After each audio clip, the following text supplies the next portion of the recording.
Well, hello there, ladies and gentlemen, boys and girls, children of all ages. My name is DB333, and welcome back to Taboritsky 4, New Order Last Days of Europe as the Western Russian Regency. And I think the last video we finished up with our economic tree, and we're working on doing a couple of these little events over here. So focus is looking at the events right before whatchamacallit. We go to war with Yeltsin, with Sverdlovsk. So let's get to it. Officers for the Reclamation. Loyal officers are hard to come by in these times. Officers loyal to the region and empire, harder still. Most professional army men are former Bolsheviks or self-serving mercenaries at heart. They can barely be tolerated in our community of the faithful, let alone trusted with command. Still, the Lord will guide his servant, as he always has. Perhaps we should turn from the established officer corps and look to the ranks of the faithful for promising candidates. They will need to be strong-willed and pure of heart. More importantly, they must be able to pass our new loyalty tests, instituted just recently by the regent himself. The cream will always rise to the top in the end. So we'll get the Vyatka General Staff Academy, some organization, reduction in training time, and some planning speed bonuses. Very nice. Very nice indeed. So, yeah. If I'm not mistaken, we're on hour 6. Hour 7, shit. It's going a lot quicker than I thought it was.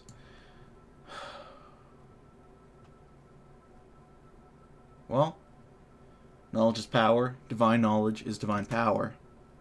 Let's see if we get an event that slows things down for us. Doesn't look like it. Okay.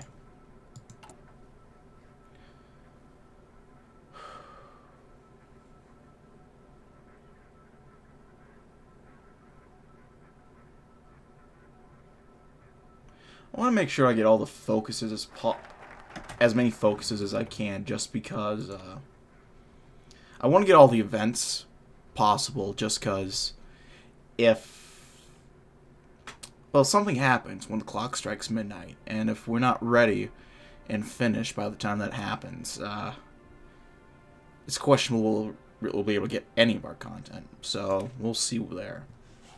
Let's learn from the past. The Soviets lost primarily due to their degeneracy, but almost as important a factor was their tactics, or lack thereof. Jewish brainwashing totally destroyed the ability of their leaders to think rationally, leaving the Red Army little more than a flock of headless chickens. The common soldiery were no better, stripped of independent thought by years of communist indoctrination. All they could do was throw themselves at the Germans in human waves, a fitting end, but laughably ineffective. We are not so foolish.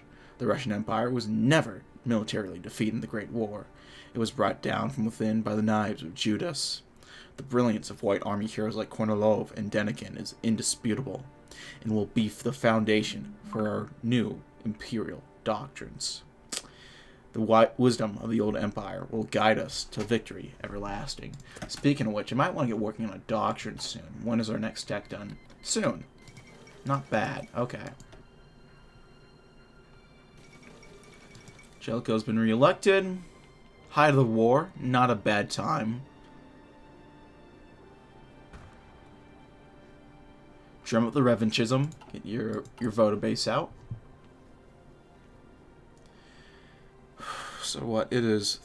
Oh, a funny story happened today. I was in the store. I was getting some milk. And a guy from the pharmacy that's nearby walks up to me and says, "Hey, did you get your COVID shot yet?" And I say no, because I'm not the age or the... I'm not in a group that's been greenlit to get our COVID shots yet. And so he says, "Are you interested in getting one of all?" And I'm like, "Yeah, I wouldn't complain if I got one." And he's like, "Well, we have 5 COVID vaccines that are going to expire by 5:30, and we're trying to give them to people. You want one?" I'm like, "Fuck yeah, I do. Let's do it." And so I got a COVID shot today. That was interesting. Did not expect that to happen today, but yet, here we are. Let's get loyalty in mind. The Jew is adept at concealing its form from honest eyes. By unveiling itself among our race, its spawn takes on more Russian physical attributes with each generation. Any one of our soldiers could be a hidden Jew, spreading sentiments of disloyalty and pacifism among his intellectually vulnerable comrades. Thanks to God's protection, however, this new Imperial army will be immune to this. Infiltrators will surface from time to time, but they cannot hide for long. A focus on instilling loyalty, piety, and ferocity in battle into the men will improve both our army's quality and fumigate the ranks.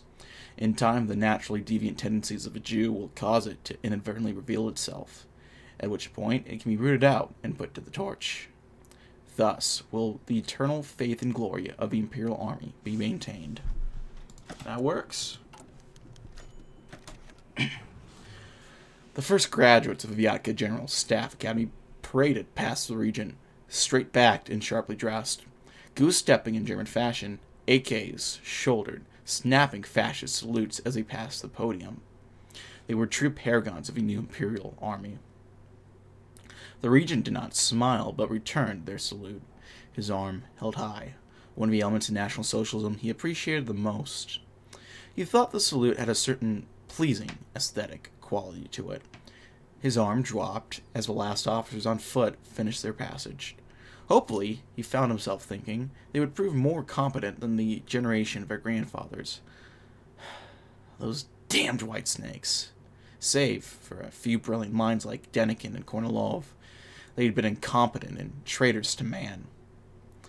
If an arrogant fool of Kolchak hadn't been so obsessed with his image, if he actually recognized the true threat and rallied around the cross. Shaking his head and blindly blinking away the lights of his sky that had begun to appear, Taboritsky raised his arm again as the cavalry officers approached. Dressed in black, traditional-style uniforms with just a hint of SS influence, and the crested helms of 19th century cuirassiers, they cut daring figures indeed. They wouldn't quite look as impressive in tankers' uniforms, but the regent dismissed that fact, and allowed himself a moment to luxuriate in the sight. This was what he hoped to leave a Tsarevich once he was found. Men who were brave, loyal, and true. Not to mention traditionalists to the bone. There would be no communists or half-breeds in the Empire's officer corps so long as he lived. Exemplars of the pure race. But yeah, my arm is killing me. They get you in, I forget the name of the muscle. It's the one up on your arm right next to the shoulder. And so that's stinging a little bit still. It's a little sore. But so far so good. Granted, I only got it a few hours ago, so I haven't had time for the side effects to hit me. But we'll see how bad they are.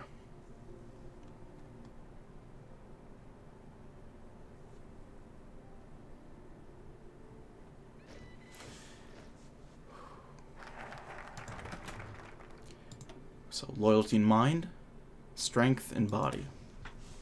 Russians are naturally hard specimens of superior strength and agility, but there's always room for improvement. The innate superiorities of our race require some coaxing to fully manifest themselves. This is best achieved through a combination of martial education and intense physical training. Taking notes of the SS, our recruits will be put through the most grueling, brutal, merciless training programs our generals can conceive. A pure-blooded Russian can endure any level of human suffering imaginable and come out stronger.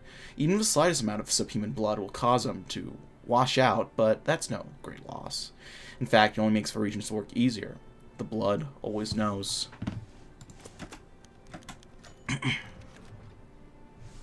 Captain Chernov tapped his pen idly for a moment, then circled another name on the list in the second platoon. Private Cherdenko. Yes, he seems suspicious enough. Thick eyebrows, dark eyes, curly hair. Definitely something Semitic about him. Then there was a matter of Polnikov, a good sergeant, but an ex-Eurasianist. He claimed to have only followed Gumilov out of ignorance, but could a man of his age ever truly change? Chernov doubted it, and circled his name too. An hour later, his Okhrana contact, Kamarov, finally arrived. Apologies, Chirov. Terribly busy night. He lit up a Makhorka cigarette and sat himself on the side of a captain's desk. "So, got enough names for me?"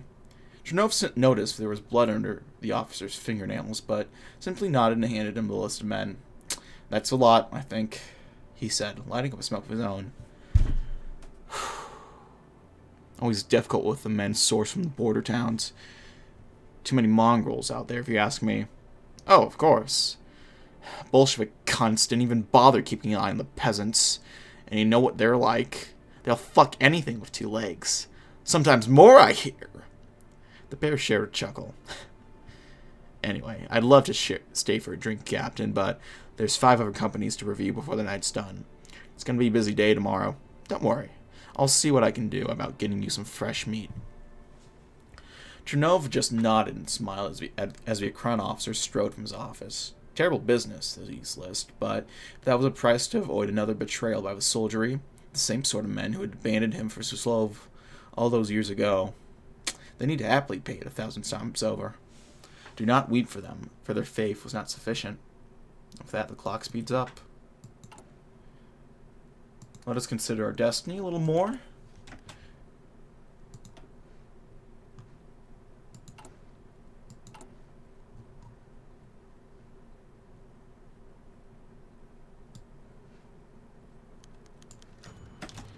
Ah, well, they're preparing for war. That works for us.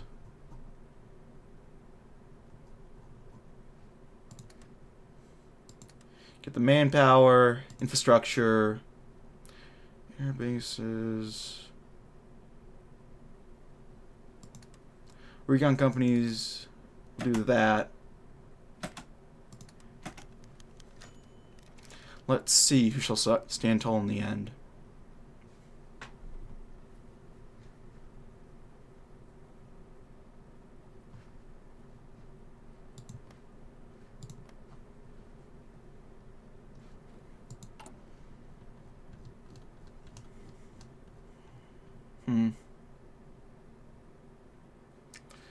Let's work towards army professionalism.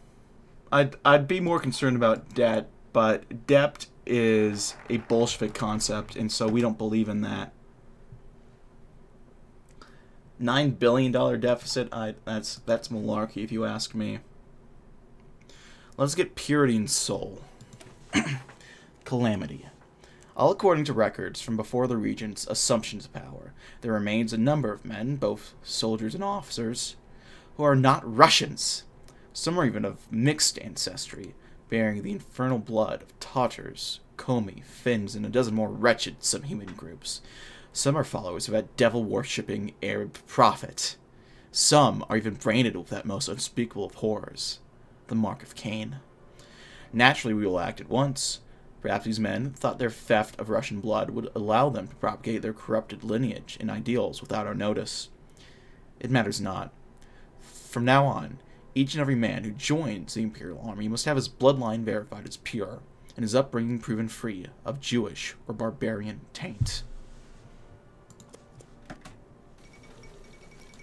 Bennett has been inaugurated again.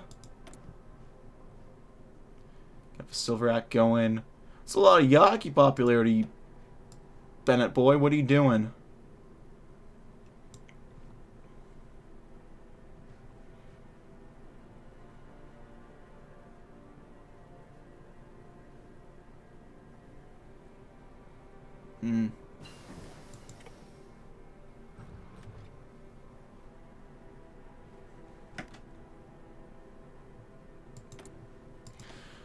Let's go working on Army interoperability. Why am I blanking on that word? I might just... I'm tired. My arm hurts. I'll blame it on that.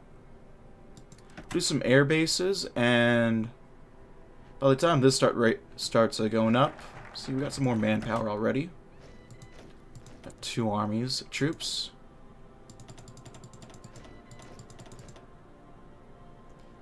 Train 12 more divisions of men. Now let's go supremacy of arms.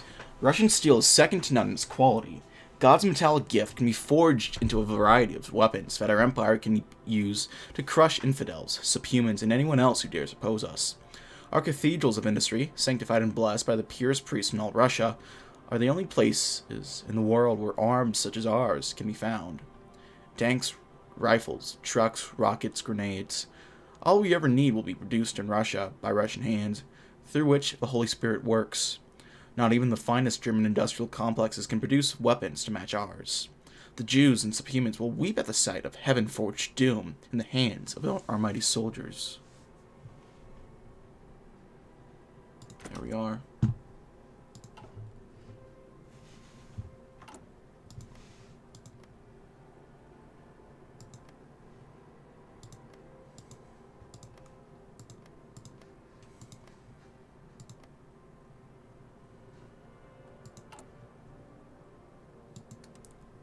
Consider our destiny a little bit more. It's only grinding forward. Steadily grinding forward. Oh. The clock has struck the 8th hour. Steadily grinding forward. Past horizon shines the truth, light of truth. Our test approaches from afar. Midnight must never be allowed to come. The Lord shall go forth as a mighty man. As a man of war shall he stir up zeal. He shall shout and cry. He shall prevail against his enemies. Isaiah 42:13. Truly, the war against Russia's foes is one without end. How long have we fought against the people who plague us? 1,000 years? 2,000s? Before the Russians came to the true faith and founded the Kievan Rus, did we wage war, unending upon the people of the steppes, the Udmurts, the Komi, and the Finns? We must have. War is the means by which the strong thrive and proliferate further. The Russians are not mere survivors. We are conquerors, champions, paragons of civilization. It is for that purpose that we have no need of slight trickery, the likes of which Jews employ. We have never had to win a war by turning one foe against another. Not once has Russia been defeated by conventional means. The Germans faced our only red doppelganger. And we would have crushed the Japanese of 1911 if Anglo-Jewish interest had not subverted our glorious navy. We can't let it happen again. We came so close to total destruction during the Civil War. If God had not favored me, I would never have survived the accursed Republic's intrigues alone. We need to be stronger, much stronger. We have to match the Germans at the very least, but even that may not be enough. Jewish subterfuge grows more complex by the day. They have plans within plans, schemes with layer upon layer of contingencies and threats. If we waver in our duty, the red tide will rise again at the bidding of Zion's elders to destroy all we hold dear once more. Blessed are the war makers. So we're on hour 8. We have 2 more years of content to get through before war starts. I'm trying to crunch the numbers in my head. Huh?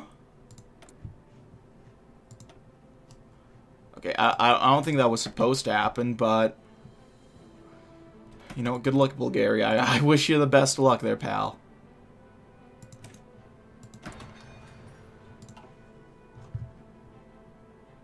Just hang on to your ports. That's all you have to do.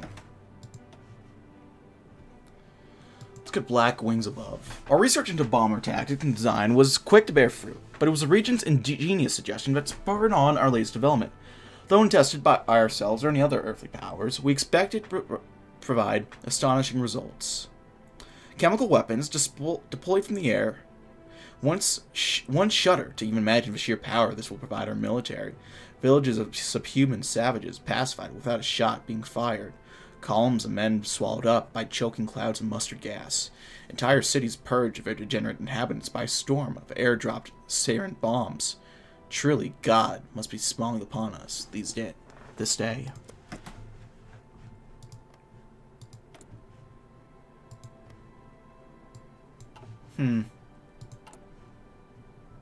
It's an idea, I guess.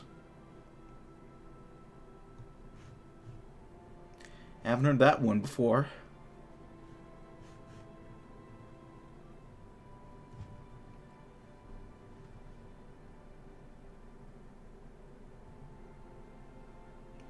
And then Ural fortifications. That's going to take another 33 days. Might as well just sit back and wait. Hopefully we have time. I'm hoping we do.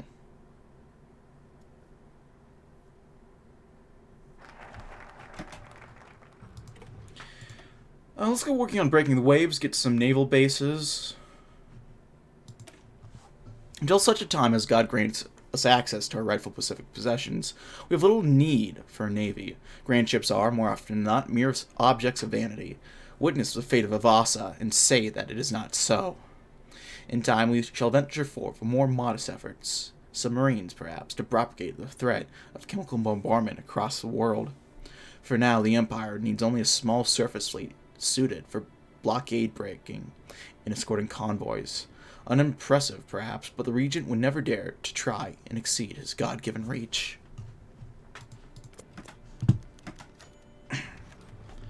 Lieutenant Dragovic savored the sound of the wind whistling by his cockpit. It was an old, beat-up thing he flew, a German Dornier DO-17 that had rolled off production line more than 30 years ago, but it still flew like a charm. It was more than sufficient for a day's mission. It soared low and loud over the steppes near Orsk, at just the right height for its payload to be accurate. Over the target in 20 seconds. Everyone ready? They replied in affirmative. The seconds ticked by, and Dragovic grinned. Finally. "Bombs away!" he shouted. Reznov retched for letter, and the bomb bay doors swung open, sending 2,000 pounds of bombs plummeting towards the village below. "Direct hit, sir!" Dragovic flew on straight 8 for a moment, then banked hard to bring the plane around and get a look at the target. Great billowing clouds of mustard gas had completely enveloped the collection of huts. He could see a few tiny figures fleeing into the steppes, but it seemed as though the test run had already proven an astounding success. He pressed the transmit button on the radio. "Command, this is Dragovic. Target expunged. Returning to base." The first strike of many, one hopes.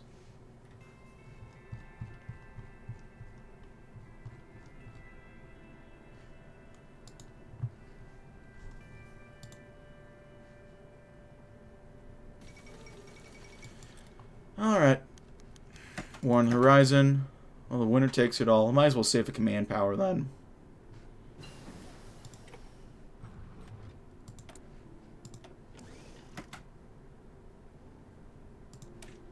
Some improved fighters. Early cast, basic jet cast.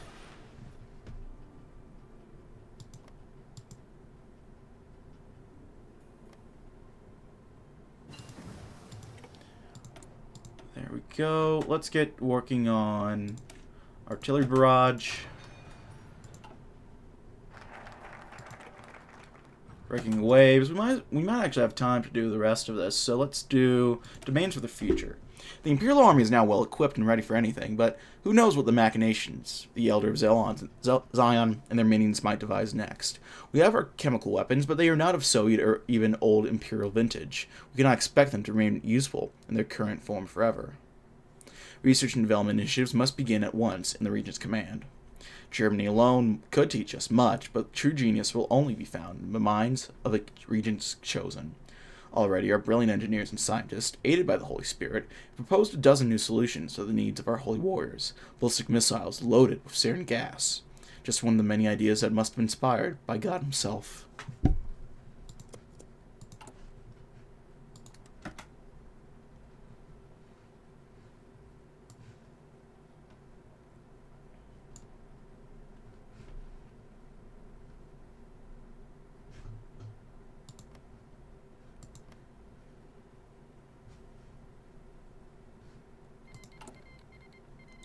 CSR, there we are. Okay, go. Push in, men. So far, so good. The modernists have won in Tomsk. This is going pretty quickly, actually.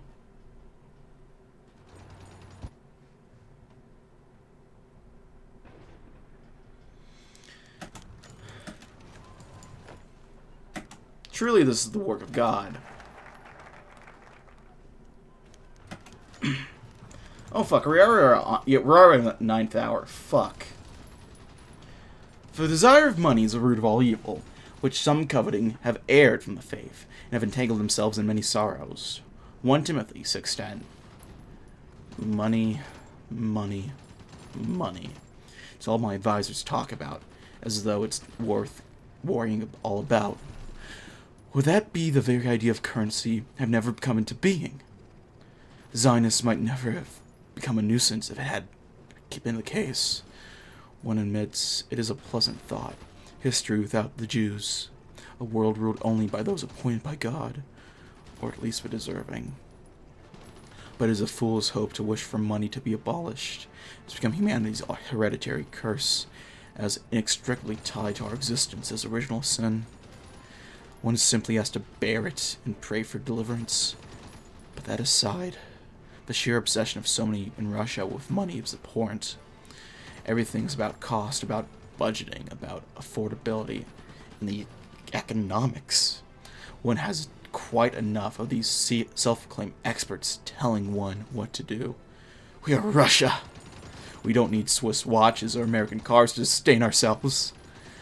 We don't need to make ourselves dependent on lesser nations to succeed. Why, one wonders, does anyone even suggest such a thing? Do they think nothing of consequence? The moment we engage with international Jewish finance, they will have their claws in us again. I have fought and bled and killed for Russia to fall... Not fought and bled and killed for Russia to fall victim to Hebrew predations yet again. Perhaps they are merely misguided. Or perhaps not. Uncertainty is the heaviest burden of all. Maybe. Gives me connotations. Russia must stand alone. So shit, I guess we have time for the last focus, the Heralds of the Empire. Once no man of faith would ever dare to imagine flying, God granted the skies to birds, bats, and insects, not to humanity. However, clearly he has decreed that it is now permissible for lowly mortals to share in the majesty of flight. If he had not done so, how could the Germans possibly have achieved such success in the air during the Second World War? If the gift of flight is so widespread that even the Bolsheviks can make use of it now, then we must embrace it wholeheartedly. The region in which it is for an Imperial Air Force to be established post-haste. He also demands that research into modern plane designs and aerial tactics be made a priority. Clearly God has granted him a spark of divine brilliance again.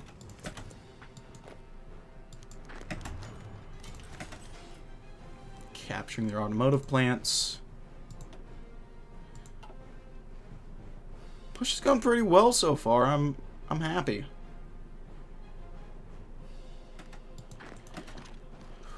Okay.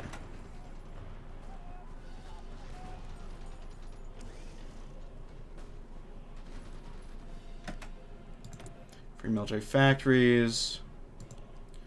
Why are y'all running out of supplies? What?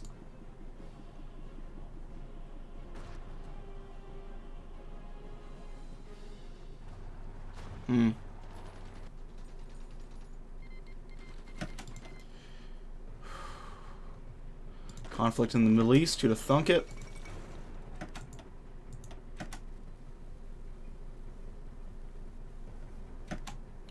Okay, hold off for now. Let them attack into us.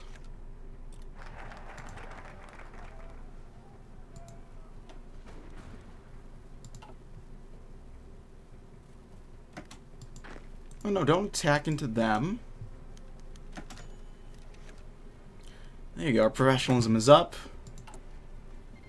Only political interference, which still makes sense for Komi for this, I guess.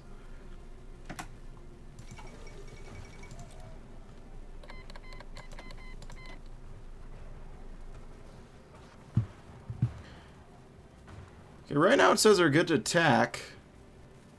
So, do it, men. Get them.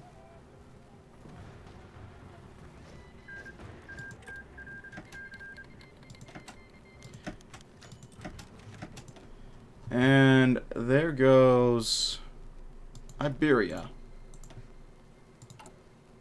Let's not train any more men for now.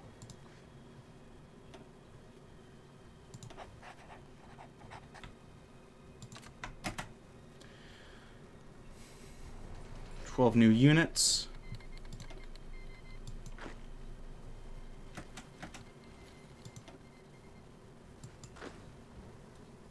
Few takens, let's host.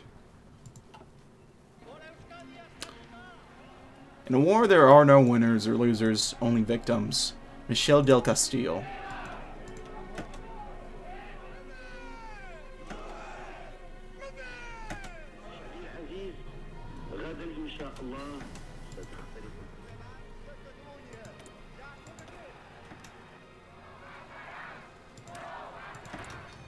No, pass or run.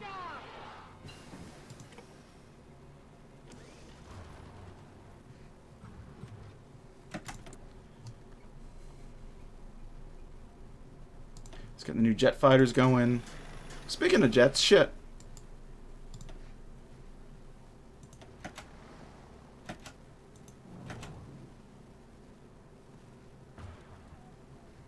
That ought to help there.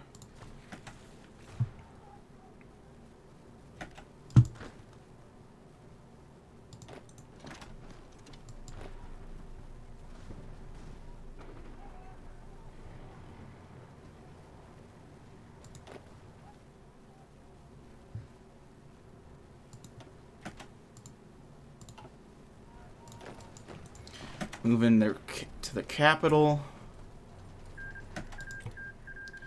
That has to be a big hit. It is not quite big enough, though. Hope we don't have to push in too much further, because the quicker this is going to be the better for us. Quite literally. We are running on a time limit.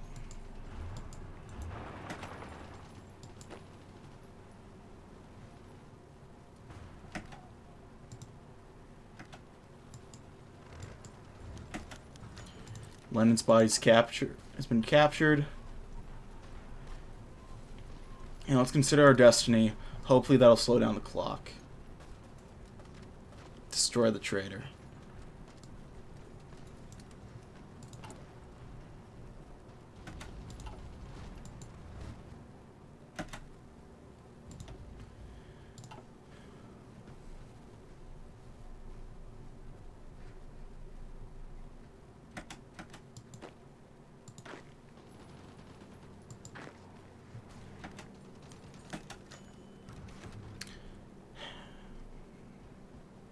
And was a man, if even that, who toppled the nation for a short period of time. Nothing more, nothing less.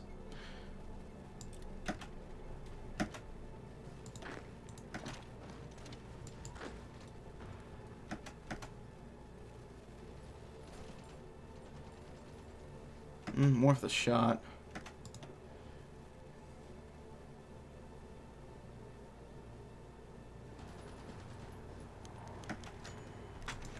Better industrial expertise somehow. Fuck, we're on hour 10. The air cries out for purity, and we must answer. Now it came to pass in the 30th year, in the 4th month, on the 5th day of the month, where I was in the midst of captives, by the river Chobar, the heavens were open, and I saw the vision of God. Ezekiel 1:1. As I write, dawn has yet to come.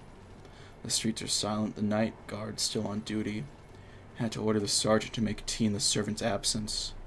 No matter. Much to note down that I might remember. The skeins were present in my dreams tonight. Thought I glimpsed them before falling asleep, but couldn't be certain.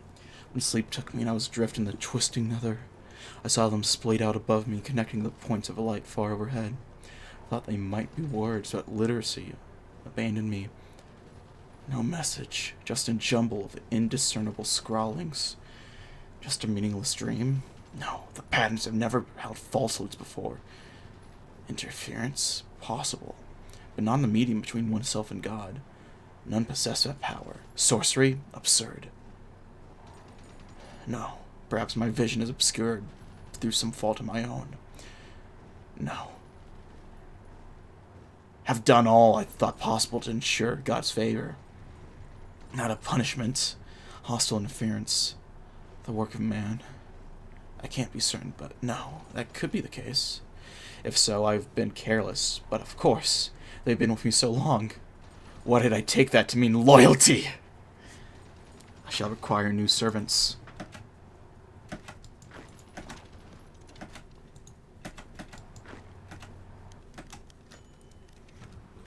Recruit to gulags.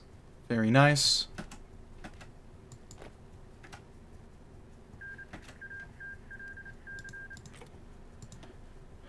Okay, we're out of manpower, officially. Ho Chi Minh is dead.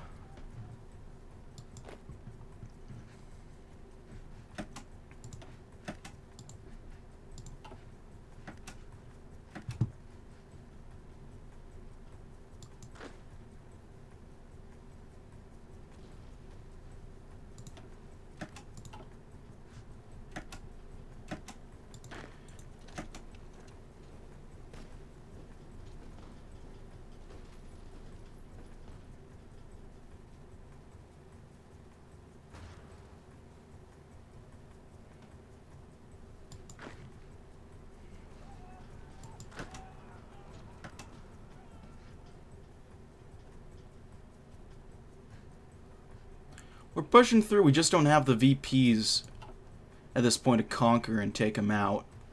They're all further back. And it usually doesn't matter too much. We can just, you know, beat them in time. But we don't have time to beat. Not much time to beat them. Besocian turn. Traders stick together.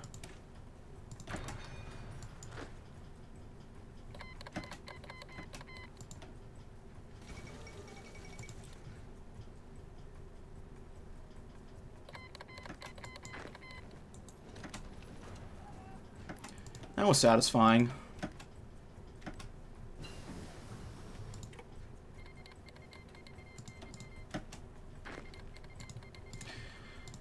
I mean, we might as well finish off this war, and then I might as well just fucking go back and load a save at this point. Because we're not gonna make time.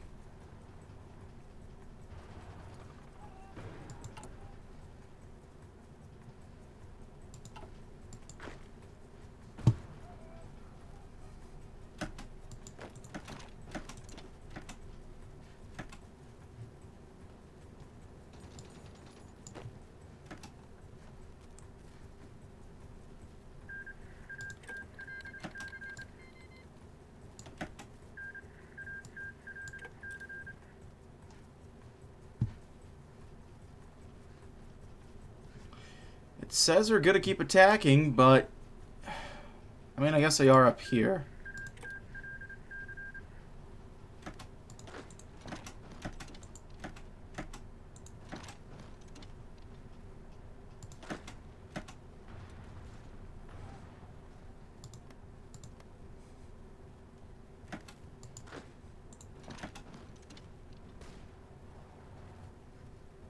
Okay, we're about to split the fronts in two. That'll trap these guys. We could take Novi Port.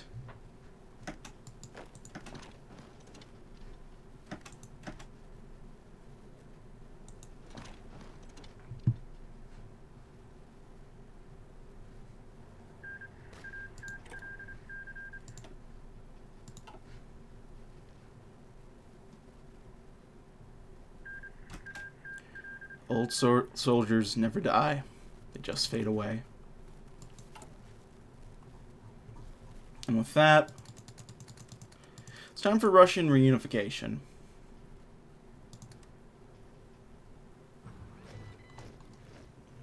Here we are, the Holy Russian Empire. We have a new focus tree. And, yeah, shit.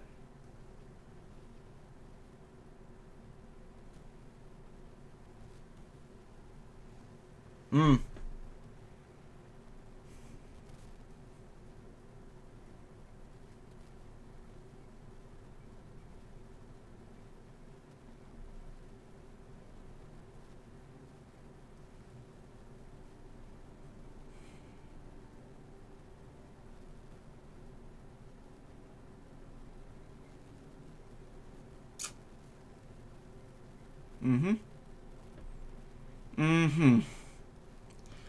Ah, this is gonna be a fucking dredge to go through, isn't it? Well, I'm gonna go back in time a little bit, so I'll see you guys in the next part. Hope you're liking the series so far. I'll put it like this. It sure as hell is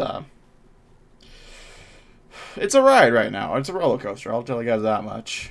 I gotta go back because, like I said, we have to make a certain amount of time, and I don't think we're making good enough time at that point. So I'm gonna have to do a bit of console fuckery, but I'll make it so we're in a better position to make it through and finish off a series on time and while doing well. So I'll see you guys in the next video, and goodbye.